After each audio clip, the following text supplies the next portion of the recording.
नमस्कार दोस्तों, आपका स्वागत है सी सेट प्रिपरेशन के इस यूट्यूब चैनल पर। फ्रेंड्स, आज की इस वीडियो में हम लोग UP triple S C PT 2024 के लिए डाटा इंटरप्रिटेशन अर्थात डीआई के पीवाईक्यूज का डिस्कशन करेंगे। यह क्लास सभी प्रकार के एग्जाम्स के लिए अत्यंत महत्वपूर्ण है, जहां पर डीआई से जुड़े प्रश्न आते हैं। दोस्तों, आप UP triple S C PT के इंपॉर्टेंस को जानते ही होंगे, है ना, कि पेट के एग्जाम को क्लियर करके आप किस किस प्रकार के एग्जाम्स को दे सकते हैं। और पीटी का एग्जाम इस समय अत्यंत महत्वपूर्ण हो चुका है, क्योंकि यूपी ट्रिपल एस सी के द्वारा जितने भी पेपर आयोजित कराए जाते हैं उसमें पीटी का क्वालिफाइड कंपलसरी हो गया है ना। तो इसलिए अब चलिए दोस्तों बढ़ते हैं आगे अपने क्लास की। देखिए, यहाँ पर टीम के पेड कोर्सेज से जुड़े कुछ इन्फॉर्मेशन दिए गए। अगर आप टीम के पेड कोर्स से जुड़ना चाहते हैं तो इन दिए गए नंबर पर कॉल या व्हाट्सअप करके पेड कोर्स से जुड़ने की प्रक्रिया समझ सकते हैं। ये ज्ञान सर का व्हाट्सअप नंबर है, यहाँ से आप व्हाट्सअप के माध्यम से जानकारी प्राप्त कर सकते हैं। दोस्तों, प्ले स्टोर से स्टडी फॉर सिविल सर्विसेज का एप्लीकेशन जरूर इंस्टॉल कीजिएगा। अगर आप एप्लीकेशन के माध्यम से कोई भी कोर्स परचेज करते हैं और वहां पर कोड अप्लाई करते हैं GYANSIR ज्ञान सर, तो आपको 20% का डिस्काउंट मिलेगा। और यह डिस्काउंट लिमिटेड टाइम के लिए, तो जल्द से जल्द आप इसका लाभ उठाइए। और साथ ही साथ दोस्तों, अगर आप पीटी की प्रिपरेशन कंप्लीट करना चाहते हैं तो हाल ही में कुछ कोर्सेज लॉन्च किए गए जो कि आप ऐप पर जाकर के आसानी से देख सकते हैं। तो एक बार आप प्ले स्टोर से स्टडी फॉर सिविल सर्विसेज का एप्लीकेशन जरूर इंस्टॉल कीजिएगा। चलिए अब बढ़ते हैं आगे अपने प्रश्नों की ओर। आज की क्लास में जितने भी क्वेश्चंस रखे गए सब प्रीवियस ईयर डीआई के प्रश्न हैं। तो स्टार्ट करते हैं। देखिए, यहाँ पे दिया है ग्राफ में एक परीक्षा में 7 छात्रों के इतिहास और भूगोल के अंकों का अनुपात दिखाया गया। मतलब ये ग्राफ है, 7 स्टूडेंट है ना। देखिए यहाँ पे स्टूडेंट दिया 1 2 3 4 5 6 7। इनका दिखाया गया है कि हिस्ट्री और जियोग्राफी, है ना, इसमें इन लोगों को कितने कितने अंक मिले, इसका रेशियो दिखाया गया है ना। रेशियो का मतलब देखो, यहाँ पे आपको दिख रहा है 0.65 है। इसका मतलब देखिए, अगर हम इसको सही करेंगे तो आप लिख सकते हैं 0.65/1, है ना। तो ये हिस्ट्री का रेशियो और नंबर है, और ये जियोग्राफी का नंबर है। यहाँ पे मैंने एस लिख दिया, गलती से जी कर लेते हैं, ठीक है। ये जियोग्राफी का नंबर है। तो देखिए यहाँ पे इसका अनुपात दिया 7 छात्र। ऐसे आपको डायरेक्ट ये डेटा दिख रहा है तो इसको डिकोड करने की कोई जरूरत नहीं है। अगर कोई ऐसा टफ डेटा होता जिससे आपके क्वेश्चन बनने लायक नहीं होते तो हम लोग डेटा को डिकोड भी करते।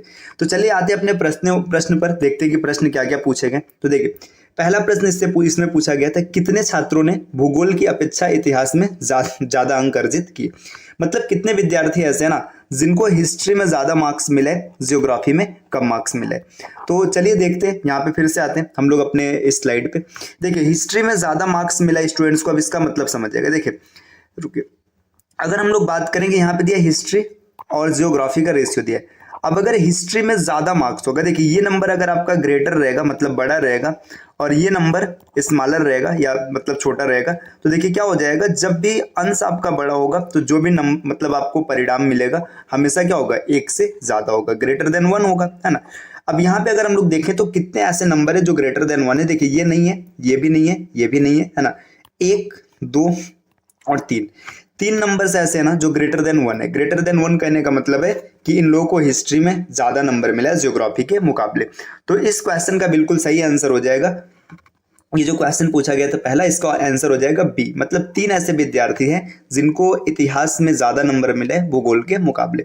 आते हैं अगले प्रश्न पर। अगला प्रश्न क्या पूछ रहे हैं, निम्न में से किन छात्रों को भूगोल की अपेक्षा इतिहास में कम अंक मिले। मतलब देखिए, अब यहाँ पर फिर से इसमें आ जाते हैं। देखिए, पूछा यह जा रहा है कि भूगोल की अपेक्षा इतिहास में कम अंक मिले। देखिए, इतिहास में कम अंक मिलेगा, इसका मतलब पता है क्या, इसका मतलब ये हो जाएगा कि जब इतिहास को आप स्मॉलर रखेंगे ना तो जस्ट उल्टा हो जाएगा। देखो, अगर ये स्मॉलर हो जाएगा और ये लार्जर हो जाएगा। अब आपका अंश छोटा है, जब अंश छोटा होगा तो क्या होगा, जो भी आपका रिजल्ट आएगा ये क्या होगा, 1 से छोटा रहेगा, मतलब 1 इससे बड़ा होगा। ठीक, यहाँ पे आपका जो भी रिजल्ट आएगा 1 से छोटा रहेगा। तो देख लेते हैं कितने डिजिट 1 से छोटे, मतलब कितने अंक ऐसे हैं, संख्या ऐसी जो 1 से छोटी। देखिए, विद्यार्थी नंबर 1 है ना, 1 जो है इसके अंक का अनुपात ये, ठीक, 1 के बाद 2 है ना, जो दूसरा विद्यार्थी उसके साथ भी ये, विद्यार्थी तीसरा जो है उसके साथ भी यही है, इतिहास में कम नंबर है, चौथे का ज्यादा है, पांचवें का ज्यादा है, फिर छठे का कम है। तो 1 2 3 और 6, ये जो 4 स्टूडेंट है ना, 4 स्टूडेंट्स के मार्क्स जो है जियोग्राफी में कम है, जियोग्राफी में ज्यादा और हिस्ट्री में कम है। तो चलिए आते, देखिए यहाँ पे हो जाएगा 1 2 3 और 6। तो देखिए इससे देखेंगे तो 1 2 3 6 ऑप्शन नंबर बी में है, तो बी इसका सही बिल्कुल आंसर हो जाएगा। चलिए आते हैं अगले प्रश्न पर। देखिए अगला प्रश्न आपसे क्या पूछा है, अगला प्रश्न ये पूछा है, भूगोल में छात्र 3 से 4 के मध्य अंक की प्रतिशत बढ़त बताइए। देखिए अब आपसे ये पूछा जा रहा है ना कि जो भूगोल है ना, भूगोल में आपसे पूछा जा रहा है कि जो छात्र 3 है ना, और जो छात्र 4 है, इसका परसेंटेज आपको बढ़त बताना है कि मतलब कितना परसेंट बढ़ रहा है। देखिए अब आप अगर अपने चार्ट पर आएंगे ना, देखिए यहाँ पे रेशियो दिया है। रेशियो दिया का मतलब क्या है, देखिए यहाँ पे अब आपको इसी स्लाइड पे मैं एक्सप्लेन कर दे रहा हूँ। देखिए यहाँ पर ना इनका रेशियो दिया, इनका मार्क्स नहीं दिया, तो आपको बेस नहीं पता चलेगा। परसेंट निकालने का फार्मूला क्या होता है, प्राप्तांक बटे पूर्णांक और गुणे में 100, है ना, ये फार्मूला होता है। अब यहाँ पे देखिए इन सबका अनुपात दिया है, तो आपको ये नहीं पता है कि छात्र को 3 को कितना नंबर मिला था और छात्र 4 को कितना नंबर मिला था, है ना। न ही इस क्वेश्चन में कहीं पूर्णांक का जिक्र है। तो जब भी पूर्णांक का जिक्र नहीं, आपको पूर्णांक नहीं पता है, मतलब बेस नहीं पता है, तो इस क्वेश्चन का आंसर आप नहीं निकाल सकते। इसका जो बिल्कुल सही आंसर हो जाएगा, ये हो जाएगा आंकड़ा अपर्याप्त, मतलब आप इसके आंसर को कैलकुलेट नहीं कर सकते। अगला क्वेश्चन है, इतिहास भूगोल के अधिकतम अनुपात और न्यूनतम अनुपात का अंतर क्या है। मतलब देखिए हिस्ट्री अपॉन ज्योग्राफी, है ना, इसमें आपको देखना है कि मैक्सिमम क्या होगा और मिनिमम क्या होगा, इसका डिफरेंस आपको निकालना है। तो एकदम सरल सा क्वेश्चन है, आप मैक्सिमम और मिनिमम का अंतर निकाल लीजिएगा। चलिए देखिए यहाँ पर अगर हम लोग देखेंगे ना मैक्सिमम कितना मिला है, तो देखिए अगर मैक्सिमम की बात करेंगे, मैक्सिमम देखिए आप रुकिए यहाँ पर भी इसको इरेज कर देते हैं। आप चलिए देखिए अगर मैक्सिमम अनुपात देखेंगे तो मैक्सिमम क्या है यहाँ पे 1.55, है ना, ये 1.55 ये आपको लार्जेस्ट नंबर दिख रहा है ना। अब स्मॉलेस्ट की बात करेंगे, मतलब मिनिमम की बात करेंगे, तो आपका 0.35, है ना, 0.35। अगर आप इसका अंतर लेंगे तो आपको मिल जाएगा 1.20, बिल्कुल इसका सही आंसर हो जाएगा 1.20। देखते हैं ऑप्शन कौन सा सही होगा। तो ऑप्शन की बात करेंगे 1.20, ऑप्शन नंबर डी इसका बिल्कुल सही उत्तर है। चलिए अगले प्रश्न पर आते हैं। देखिए अगला प्रश्न दिया है, 4 छात्रों को भूगोल में 60 अंक मिले, है ना, सॉरी छात्र 4 को भूगोल में 60 अंक मिले, उसके इतिहास में अंक बताइए। तो देखिए जो छात्र 4 है उसको देखते हैं। देखिए यहाँ पे स्टूडेंट नंबर 4 की बात किया जा रहा है ना, स्टूडेंट नंबर 4 जो है इसको जो मिला है ये 4, देखिए यहाँ पे स्टूडेंट 4 ये है ना, इसका हिस्ट्री और जियोग्राफी का जो अनुपात है ये 1.25 है ना, 1.25। अब बट्टे में कुछ नहीं तो आप 1 लगा सकते, लिख लीजिएगा। अब इसमें ये दिया है कि इसको हिस्ट्री में कितने नंबर मिले, 60 नंबर मिले, तो हिस्ट्री में 60 नंबर मिले, 60 बटे geography is equal to 1.25 upon 1, है ना, क्रॉस मल्टीप्लाई कर लेंगे। रुके यहाँ पे एक बार क्लियर करते हैं नंबर किसका दिया था। अच्छा भूगोल में 60 मिला, सॉरी भूगोल में 60 मिले, रुके यहाँ पे इसको जियोग्राफी में 60 मिला है, इसको थोड़ा सा सही कर लेते हैं। इसको नंबर मिला है जियोग्राफी में 60, ठीक। देखिए हिस्ट्री में नहीं पता है, जियोग्राफी में 60 मिला है। अब इसको क्रॉस मल्टीप्लाई कराएंगे तो इसका मल्टीप्लाई इधर हो जाएगा, तो हिस्ट्री इज इक्वल टू आपको मिल जाएगा 12.5 और गुणे में 7, 25 या 75। तो हिस्ट्री में जो इसके मार्क्स बनेंगे 75 मार्क्स। तो इस क्वेश्चन का बिल्कुल सही आंसर हो जाएगा 75, ऑप्शन नंबर सी। तो देखिए इस तरीके से हम लोगों ने पहले डीआई को हल कर लिया। तो डीआई जब भी आपको मिलेगा, ये डीआई ना पूरी तरीके से इस बात पर निर्भर करती है कि आपके कैलकुलेशन की स्पीड कितनी बड़ी है, आपका डीआई उतना ही बेहतर होगा। चलिए नेक्स्ट अगले क्वेश्चन पर आते हैं। अगला डीआई क्या, देखिए अगला डीआई कुछ ऐसा दिया है, आपको क्या करना है, ग्राफ का अध्ययन करना है और निम्नलिखित प्रश्नों का उत्तर देना। अब ये ग्राफ पढ़िएगा और उत्तर देना। देखो यहाँ पे समय दिया 13, 14, 14, 15, 15, 16, 16, 17, है ना, और बाकी यहाँ पर क्या दिया, कच्चे ऊन का उत्पादन, है ना, मतलब 13, 14 में इतना ऊन उत्पादन हुआ है, 14, 15 में इतना हुआ है। अब देखो यहाँ पे डेटा लिखा हुआ है तो इसको डिकोड करने की कोई जरूरत नहीं है। डिकोड करने का मतलब जैसे कई बार डीआई ऐसे मिलते हैं कि आप उन चार्ट दिए गए चार्ट से डायरेक्ट आप डेटा को एनालाइज नहीं कर सकते, तो वहां पे उसको डिकोड किया जाता है। अब देखिए इसमें डायरेक्ट डेटा है, आप आराम से देख सकते हो, तो डिकोड नहीं करना है। यहाँ पे देखिए क्वेश्चन क्या पूछ रहा है, कच्चे ऊन के उत्पादन में उच्चतम वृद्धि वर्ष क्या है। देखो जब भी ना वृद्धि के बारे में पूछेगा, आपको एक चीज ध्यान देना है, कई बार बोलेगा सिर्फ वृद्धि, ठीक, और कई बार बोलेगा वृद्धि परसेंट, है ना।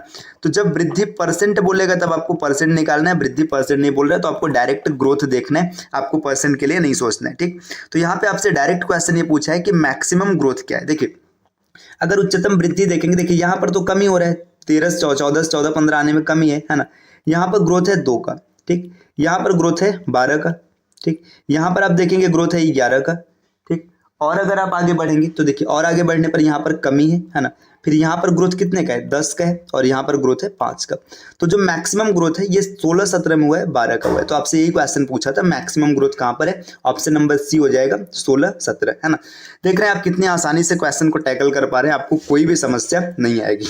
चलिए आते हैं अगले प्रश्न पर। देखिए अगला प्रश्न आपके सामने क्या है, प्रश्न नंबर 7, पहले 4 वर्षों के उत्पादन की तुलना में अंतिम 4 वर्षों में कच्चे ऊन का उत्पादन इतना % बढ़ गया। मतलब पहले 4 वर्ष को लेना है, फिर लास्ट के 4 वर्ष को लेना है। तो चलिए देख लेते हैं।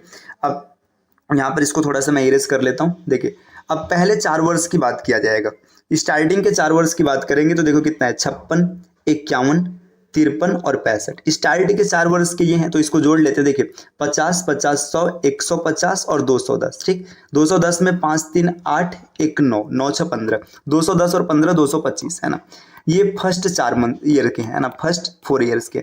अब लास्ट 4 ईयर्स की अगर हम लोग बात करेंगे तो लास्ट 4 ईयर में कितना है देखिए 76, 58, 68, 73। अब इन सबको जोड़ते हैं। देखिए यहाँ पे 70, 50, 120, 180 और 180 में 70 आप जोड़ेंगे तो आपको 250 मिलेगा। ठीक, इसके बाद देखिए 6 8 14, ठीक है, और 14 और 8 22, 22 3 25 है ना, 250 मिला था और 25 275 है ना। तो यहाँ पे देखिए ग्रोथ कितने का हुआ है, 25 से 75 चला गया, मतलब 50 का ग्रोथ हुआ है। और बेस वैल्यू क्या है 225 है ना, और गुड़े 100% निकालने के लिए अब इसको काट लेंगे। देखिए 25 से कटेगा तो यहाँ पे आ जाएगा 25 दूना 50 है ना, और इसको काटेंगे तो 25 9 या 225। अब देखिए ये 2/9 आपने परसेंटेज फ्रैक्शन वैल्यू अगर पढ़ा होगा तो 2/9 का परसेंटेज फ्रैक्शन वैल्यू आपको पता होगा 22 सही 2/9 या 22.22 आपका फाइनल आंसर आएगा। बाकी आप इसको कैलकुलेट भी कर सकते हैं। तो हम लोग देखते हैं 22 से रिलेटेड कुछ आंसर कहाँ दिया। तो देखिए यहाँ पे 22.22% दिया। ठीक है, आप जो 22 सही 2/9 है, अगर आप इसको पूरा कैलकुलेट करेंगे तो आपको आंसर मिलेगा 22.22% है ना। तो यहाँ पे जो ऑप्शन हो जाएगा ऑप्शन नंबर बी ये हो जाएगा। चलिए अगले प्रश्न पर आते हैं। 8 वर्षों के दौरान औसत उत्पादन था, मतलब अब आपको ना सबका एवरेज निकालना है। तो 8 वर्षों का एवरेज निकालना है तो क्या करना है, इन सबको जोड़ देना है और जोड़ करके आपको 8 से भाग करना है। तो चलिए इसको भी कैलकुलेट कर लेते हैं। देखिए जब कभी भी आपसे एवरेज पूछेगा तो एवरेज का फार्मूला आपको पता होगा, पदों का योग बटे पदों की संख्या। तो यहाँ पे हम लोग पदों का योग करेंगे, इन सबको जोड़ेंगे। देखिए 50, 50, 100, 150, 210, 280 है ना, 280 में 50 जोड़ेंगे 330, 390, 390 में अगर 70 जोड़ेंगे तो 460 है ना। अभी इकाई अंक सबका बचा है। देखिए 3 8 11, 11 और 8 कितना हो जाएगा 19, 19 और 6 25, 25 और 5 30, 30 और 3 33, 34 6 40 है ना। 40 यहाँ पर ऐड करेंगे तो आपको टोटल मिल जाएगा 500 है ना। तो 500 टोटल हो गया। अब पदों का योग 500 हो गया, पदों की संख्या 8 है ना, 8 6 का 48 है ना। इसके बाद आपका 2 बचेगा, 8 दूना 16 है ना। इसके बाद 4 बचेगा, 8 पंचे 40, तो 62.5 मीट्रिक टन में दिया, तो 62.5 मीट्रिक टन इसका बिल्कुल सही उत्तर होगा। तो आते हैं अपने क्वेश्चन के स्लाइड पे। तो देखिए 62.5 ऑप्शन नंबर बी इसका बिल्कुल सही आंसर है। चलिए आते हैं नेक्स्ट स्लाइड पे। अगले स्लाइड पे क्या क्वेश्चन है, स्लाइड नंबर 8 है ना। देखिए अब यहाँ पर आपसे एक क्वेश्चन पूछ रहा है कि उत्पादन में पिछले वर्ष की तुलना में अधिकतम प्रतिशत घटत किस वर्ष रहा। देखिए अब यहाँ पे प्रतिशत कमी पूछा है ना। तो अब आपको क्या करना है, सबसे पहले कमी ढूंढना है और उन कमी में ना परसेंटेज फाइंड आउट करना है। तो चलिए देख लेते हैं कैसे निकलेगा। देखिए यहाँ पे हम लोग फिर से आ गए अपने डीआई वाले चार्ट पे है ना। अब यहाँ पे देखिए सबसे पहले आपको देखना है कमी कहाँ कहाँ हो रहा है। रुकिए पहले यहाँ पे स्पेस क्रिएट कर लेते हैं है ना। रुकिए इसने सबको इरेज कर ले है ना। चलिए देखिए अब आपको ये देखना है कि सबसे पहले कमी कहाँ पे हो रहा है। देखिए यहाँ पे कमी हो रहा है 5 का, ठीक, ये चलेगा। यहाँ पर ग्रोथ है तो इसको नहीं देखना है, यहाँ पर भी ग्रोथ है इसको नहीं देखना है, यहाँ पर भी ग्रोथ है इसको नहीं देखना है, यहाँ पर भी कमी है ये चलेगा है ना। और इसके बाद यहाँ देखो ये भी ग्रोथ है और ये भी ग्रोथ है। अब 2 जगह कमी, इन 2 में देख लीजिए। देखो 56 था, 56 से 51 हो गया, कितने की कमी आ गई 5 की है ना। 5 की कमी आ गई, बेस इसका क्या है 56 है, तो यहाँ पे इंटू 100 करेंगे। इसके बाद देखिए यहाँ पे क्या है, देखिए 76 था, 76 से 58 हो गए है ना। कमी कितने की, अगर आप देखेंगे तो 76 में से 6 जाएगा तो आपको 70 मिलेगा, 18 की कमी है और बेस क्या है 76 है ना। अब इंटू 100 से मल्टीप्लाई करेंगे। अब आप कैलकुलेट जब इसको करेंगे तो देखिए 1872 होता है ना। अप्रॉक्सीमेट हम मान के चलते हैं कि अप्रॉक्सीमेट 4 बार काटेगा, हल्का फुल्का वैल्यू बचेगा, ठीक है। तो यहाँ से जब आप इसको कैलकुलेट करेंगे तो ये मान के चलिए 25% से कुछ कम मिलेगा लगभग में है ना। ये लगभग में 24-25% मिलेगा, मैं अप्रॉक्सीमेशन के साथ जा रहा हूँ। देखिए जब आप इसको काटेंगे है ना तो ये आपका 55 है ना। 55 का मतलब यहाँ पे मैं मान के चलता हूँ 11 मिलेगा। अब देखिए 11 से अगर भाग करेंगे तो 9% के आसपास दिख रहा है ना। तो आपको साफ साफ दिख रहा है जो मैक्सिमम कमी है ना, यहाँ मिनिमम कमी है। मिनिमम कमी कितने की 9% की, ये तो ज़्यादा की कमी हो गई है ना। तो 9% की कमी है और 9% की कमी किस साल है 14 और 15 में। तो इसका ऑप्शन नंबर जो हो जाएगा वो 14-15 सही बनेगा। तो देखिए यहाँ पे हो जाएगा 2014-15 ऑप्शन नंबर डी। अगले क्वेश्चन पर आते हैं। 2014-15 में कच्चे ऊन का उत्पादन 2019-20 के उत्पादन का कितना है। तो देखो 14, 15, 19, 20 इन सबको सेलेक्ट करना है। तो आते हैं हम लोग स्लाइड पे। देखिए 14, 15 और 19, 20 ये 2 आपको चाहिए। तो सबसे पहले हम लोग देख लेते हैं 14, 15 को, फिर बात करते हैं 19, 20 का। देखिए 14, 15 की बात करेंगे तो उत्पादन है 51, 19, 20 की बात करेंगे तो उत्पादन है 68 है ना। इसका अनुपात पूछा है, देखिए सीधी सी बात है 51/68 है ना। 17 का मल्टीपल है, 17 3 के 51, 17 चौका 68, 3/4 इसका बिल्कुल सही आंसर हो जाएगा। तो 3/4 जहां रहेगा वही सही आंसर बनेगा। देख लेते हैं 3/4 किस ऑप्शन में है ना, 3/4 ऑप्शन नंबर डी। तो ये हम लोगों ने दूसरी स्लाइड को टैकल कर लिया। चलिए अब आते हैं नेक्स्ट स्लाइड पे। अगले स्लाइड पर देखते हैं क्या, देखिए स्लाइड नंबर 9। अब यहाँ पे क्या दिया, देखिए नीचे दी गई तालिका के आधार पर निम्नलिखित प्रश्नों का उत्तर दीजिए। 5 सेल्समैन द्वारा अर्जित वार्षिक कमीशन है ना, 5 सेल्समैन है ना, ABCDE है ना, इन लोगों को इतना कमीशन मिल रहा है। जैसे ए को 2015 में ये कमीशन मिला है, 16 में ये मिला है, 17 में इतना मिला है ना। ये थोड़ा छोटा दिख रहा है लेकिन आप मैनेज कर लीजिएगा। चलिए अब आते हैं, देखते हैं इससे क्वेश्चन क्या है। ये भी डायरेक्ट डेटा है तो डिकोड नहीं करते अभी। क्वेश्चन पूछा है किस वर्ष में सेल्समैन सी द्वारा अर्जित कमीशन पिछले वर्ष की तुलना में अधिकतम वृद्धि दर्शाता है। देखो वही होगा, सीधी सी बात है, आपको देख लेना है कि कहाँ पे मैक्सिमम ग्रोथ आ रहा है ना। तो सी के द्वारा मैक्सिमम ग्रोथ कहाँ पर है ये देखते हैं हम लोग। देखिए अब सी की बात करेंगे, देखिए यहाँ पे देखिए 26,200 मैं यहाँ पे लिख दे रहा हूँ क्योंकि छोटा छोटा दिख रहा है। देखिए 26,200 था, ठीक है, 26,200 से 27,800 पहुंच गया, ठीक, फिर 27,800 से पहुंच गया 28,200, 28,200 से पहुंच गया 29,400 है ना, और 29,400 से पहुंच गया 30,000। अब देखिए यहाँ पे हर जगह ग्रोथ है, सब में चेक करना है मैक्सिमम ग्रोथ क्या कहाँ पर है। देखिए आप देखेंगे 26,200 से 27,800 मतलब टोटल 1,600 का ग्रोथ है, ठीक। इसमें देखिए 27,800 से 28,200 मतलब 400 का ग्रोथ है ना। वापस आप यहाँ पे देखेंगे, देखिए 28,000 से 1,000 बढ़ा 29,000 तो मतलब 1,200 का ग्रोथ है, और यहाँ पर देखेंगे 600 का ग्रोथ है। तो मैक्सिमम ग्रोथ कहाँ पर दिख रहा है, दूसरे साल में। दूसरे साल की अगर हम बात करेंगे तो मतलब वर्ष 2016 में। तो सी को जो मैक्सिमम ग्रोथ मिला है, सी को मैक्सिमम ग्रोथ मिला है 2016 में। तो इसका बिल्कुल सही आंसर हो जाएगा ऑप्शन नंबर ए 2016। अगला क्वेश्चन है वर्ष 2018 में बी का कमीशन 5 सेल्समैनों के उसी वर्ष के कुल कमीशन का लगभग कितना प्रतिशत है। देखिए अब बी का कमीशन बटे टोटल कमीशन और इनटू 100, यही इसका तरीका होगा। तो हम लोग देख लेते हैं कैसे इसको सॉल्व कर रहे हैं। तो यहाँ पे 2018 की बात कर रहे हैं तो 2018 पर आते हैं। देखिए 2018 पर अगर हम लोग आएंगे, यहाँ पे फिर से स्पेस क्रिएट करते हैं। देखिए 2018 की बात करेंगे तो 2018 का डेटा ये रहा है ना। अब बी का कमीशन, तो बी का कमीशन है 28,000 है ना, बी का कुल कमीशन है 28,000 बटे अब टोटल कमीशन की बात करेंगे। देखिए टोटल कमीशन यहाँ पर आपको दे रखा है 1,46,960 है ना, इंटू 100। अब क्या करेंगे, देखिए एक जीरो से ये जीरो कट गया है ना। अब ये संख्या जिससे कट रहा है, देखिए अगर आप ध्यान से देखेंगे तो आपको 4 का मल्टीपल दिख रहा है, काट लीजिएगा, ये 7,000 है ना, और 4 से काटेंगे तो 4 3 12 है ना, 2 बचेगा, 4 7 28, फिर से 2 बचेगा, 4 7 28, 4 चौका 16 है ना। अभी भी देखिए ये 2 से कट जाएगा तो 2 से काट लेते हैं, यहाँ पे 5 आ जाएगा और 2 से काटेंगे तो यहाँ पे मान लीजिएगा 18 दूना 36, फिर 8 दूना 16 और 7 है ना। अब देखिए ये नंबर जिससे कटेगा, देखिए अप्रॉक्सीमेशन अप्लाई करते हैं। अप्रॉक्सीमेशन का मतलब 18 चौका 72 होता है, ये मैं मान के चलता हूँ लगभग। देखिए अगर ये 7200 होता है ना, 7200 होता तो फिर ये 1800 को 4 बार में काटता, लेकिन ये 1800 से ज़्यादा और ये 7200 से कम है, तो मैं मान लेता हूँ अप्रॉक्सीमेट 3.5% आएगा है ना, और 5 से गुणा करते हैं तो 5 से 15 और प्लस 2.5 मतलब 17.5 के आसपास आंसर बनेगा। देखते हैं अप्रॉक्सीमेशन से बात बनती है कि नहीं बनती। देखिए 17.5 के आसपास आंसर बन रहा है। देखिए यहाँ पे दिया, देखिए ये मतलब वहाँ पे 17.5 आ रहा था, हल्का फुल्का और भी ज़्यादा जा सकता है। देखिए इसमें से कोई नहीं है ना, ये तो मतलब इसमें से कोई नहीं। आप देखो 98 और 80 ये 2 नहीं होगा। अब इसमें से कोई नहीं दिया तो आपको एग्जैक्ट चेक करना पड़ेगा, तो आप कर लीजिएगा कि आपका आंसर किसके आसपास आता है, परंतु मेरे हिसाब से ऑप्शन नंबर ए सही हो जाएगा, ठीक। बाकी इसको आप एक बार क्रॉस चेक जरूर कीजिएगा इसमें आंसर कितना बन रहा है ना। जो आपका ये था, देखिए 7200 नहीं 7200 नहीं 7,000 था, और इंटू 5 था, और बटे में 1887 था। आप इसको कैलकुलेट कर लीजिएगा, जो आंसर आपका आएगा वही एग्जैक्ट सही रहेगा। अगला क्वेश्चन है किस सेल्समैन का 2018 में कमीशन 2015 की तुलना में उच्चतम वृद्धि दर्शाता है। अब आपको खाली नज़र से देखने है ना कि 2018 और 15 के बेसिस में आप देखेंगे है ना, तो 2018 में मैक्सिमम ग्रोथ किसने किया है।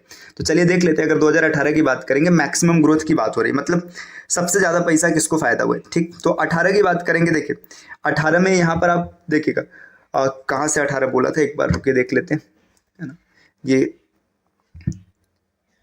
क्वेश्चन नंबर 93 था, ठीक। 93 में 15 से 18 पर आना, ठीक है। 15 से 18 की बात किया जा रहा है, तो देखिए 15 की बात करेंगे, देखिए तो 27,350 से ये 29,000 हुए, ठीक है। तो आप इसमें देखेंगे तो 27,000 से 28,350, 29,350, मतलब ये टोटल जो इसकी ग्रोथ हुई है ये आपका हुआ है 2,450 रुपये। ठीक, अब इसमें देखिए, आप देखिएगा 26,850, तो आप इस तरीके से ना सबका अंतर निकाल लीजिएगा और जो मैक्सिमम आएगा वही आपका फाइनल आंसर होगा। इसका आंसर आप कमेंट कर दीजिएगा। ठीक, चलिए आते हैं अगले स्लाइड पे। ठीक है, देखिए क्लास स्लाइड नंबर 11 क्या दिया है, निम्न में से किस वर्ष में किसी भी सेल्समैन द्वारा अर्जित उच्चतम और न्यूनतम कमीशन का अंतर अधिकतम होगा। देखो आपको यहाँ पर भी घटाना करना है तो आप इसको कर लीजिएगा। अगला क्वेश्चन है, वर्ष 2019 में सेल्समैन डी द्वारा अर्जित कमीशन ए द्वारा अर्जित कमीशन का लगभग कितना परसेंट है। ठीक है, देखिए 2019 में डी का जो कमीशन है ना, वो ए के कमीशन का कितना परसेंट है। ठीक, तो बस ये निकालना है आपको। अब सीधी सी बात है, आप रखेंगे डी बटे ए और इंटू में 100। तो चलिए देख लेते हैं, कैलकुलेट कर लेते हैं वर्ष 2018 के लिए, है ना। 2000 कहाँ चला गया क्वेश्चन, देखिए वर्ष 2019 के लिए पूछा है, डी और ए की बात किया जा रहा है। देखो वर्ष 2019 अगर डी के कमीशन की बात करेंगे तो 32,000 है ना, और ए के कमीशन की बात करेंगे तो 27,000 है ना। तो डी और ए के कमीशन आपके मिल गए, है ना।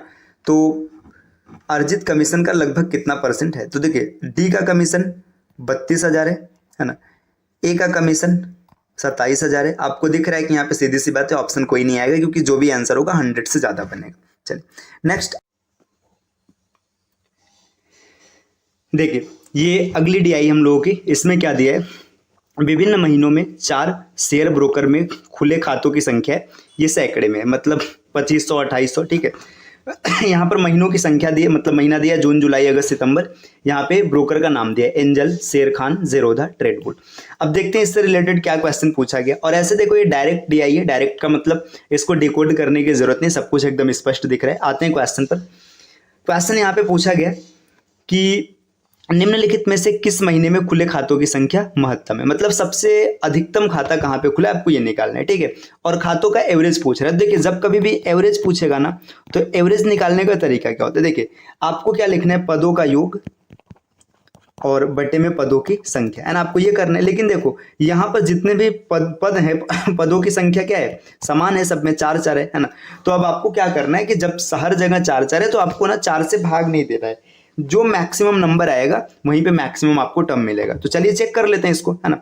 देखिए यहाँ पर अगर हम लोग देखेंगे मई में कितने खाते खुले, सबको जोड़ते देखिए 25, 20, 47 और 30, 87 और 35, है ना। 87 और 35 जोड़ेंगे तो आपको मिलेगा 100, यहाँ पे 87 और 35 112। ठीक, ये मिल जाएगा।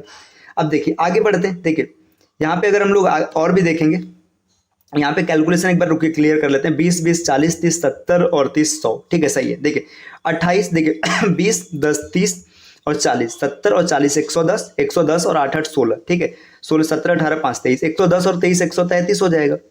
अब यहाँ पर फिर से देखिए 35 30 60 और 40 100 150 162 हो जाएगा। ठीक, नेक्स्ट देखिए यहाँ पे 35 और 50 80, है ना, 80 और कैलकुलेशन एक बार फिर से 30 30 60 40 100। ठीक है, 100 हो जाएगा, 50 150 160 162 हो जाएगा। सॉरी फ्रेंड्स, देखिए 35 और यहाँ पे 65, है ना, 35 और 65 इन सबको जोड़ेंगे 100 हो जाएगा और यहाँ पे 180 मिलेगा। नेक्स्ट यहाँ पे देखिए 45, ये 100 हो जाएगा, 140 यहाँ पर 100 200। देखिए अब यहाँ पे सबसे ज्यादा जो खाता खुला है ये 200 है, 200 सितंबर में, मतलब इसका बिल्कुल सही आंसर हो जाएगा सितंबर, ऑप्शन नंबर बी। चलिए अगले प्रश्न पर आते हैं। अगस्त में खुले खातों की संख्या जून में खुले खातों की संख्या से लगभग कितने प्रतिशत कम या ज्यादा है। मतलब देखिए यहाँ पे अगस्त रखना है, यहाँ पे जून रखना है, कम या ज्यादा पूछा है जून के हिसाब से, मतलब बेस होगा जून, है ना, और ऊपर होगा अगस्त और जून का डिफरेंस और इनटू में 100 आपको ये करना है। ठीक है, अगस्त और जून का डिफरेंस लेना है। तो चलिए चेक कर लेते हैं। देखिए अगस्त और जून का डिफरेंस हम लोग देखेंगे कितना आएगा। तो यहाँ पे देखिए अगस्त में कितना है, अगस्त में आपका 180 है और जून में कितना है, जून में 133 है, तो इसका डिफरेंस हो जाएगा 47, है ना। और बटे देखो यहाँ पे जून में 133 है और गुड़े 100, है ना। अब आप इसको अप्रोक्सीमेशन के साथ भी देख सकते हैं, डायरेक्ट भी निकाल लेते सकते हैं। तो देखें ऑप्शन कैसे दिया, देखो ऑप्शन एकदम क्लोज दिया तो आप अप्रोक्सीमेशन के साथ नहीं जाएंगे, आप इसको पूरा कैलकुलेट करेंगे। तो चलिए हम लोग कैलकुलेट करके देख लेते हैं हमारा बिल्कुल सही आंसर क्या बनेगा। देखिए अगस्त में 47 गुणे 100 मतलब 4700 और भागे 133। अब 3 से मल्टीप्लाई करेंगे तो यहाँ पे 399 हो जाएगा, 71 बचेगा, 0 उतरेगा, 10 लगेगा, 13 बचे 65 है ना, अप्रॉक्सीमेट 5 बार जाएगा। ऑप्शन नंबर बी इसका बिल्कुल सही होगा। पहले इधर जाएगा फिर 10 लगेगा, ये 10 यहाँ गलत है, तो इसका आंसर ऑप्शन बी सही हो जाएगा। चलिए आते हैं अगले प्रश्न पर। अगला प्रश्न क्या पूछे, किस शेयर ब्रोकर में खुले खातों की औसत संख्या महत्तम है। मतलब कौन सा ऐसा शेयर ब्रोकर है ना जहां पे मैक्सिमम अकाउंट खुला है ना। अब मैक्सिमम अकाउंट की बात करेंगे कहां पर खुला हुआ है, तो चलिए इसको चेक कर लेते हैं। ठीक, देख अब अगर मैक्सिमम अकाउंट की बात करेंगे तो रुकिए, इसको पहले इरेज करते हैं हम लोग, है ना। रुकिए, क्या हुआ, ये बोर्ड सही से काम नहीं कर रहे हैं, है ना। तो देखिए मैक्सिमम अकाउंट कहाँ पे खुला है ये निकालना है, तो आपको क्या करना है, देखो यहाँ पे इन सबको ऐसे ऐसे जोड़ लीजिएगा, है ना। इसका जो मैक्सिमम मिलेगा वही आपका ऑप्शन बनेगा, आप इसको कर लीजिएगा और जो भी आंसर आएगा कमेंट करिएगा। लास्ट क्वेश्चन, है ना। तो देखिए अंतिम क्वेश्चन, ट्रेड बुल में खुले खातों की संख्या का औसत शेर खान में खुले खातों की संख्या की औसत का लगभग कितना % कम या ज्यादा है, आप इसको चेक कर लीजिएगा। तो ये आज 20 क्वेश्चन हम लोगों ने सॉल्व किया है जो प्रीवियस ईयर के यूपी SSSC पीटी में आए हुए थे। अगर आप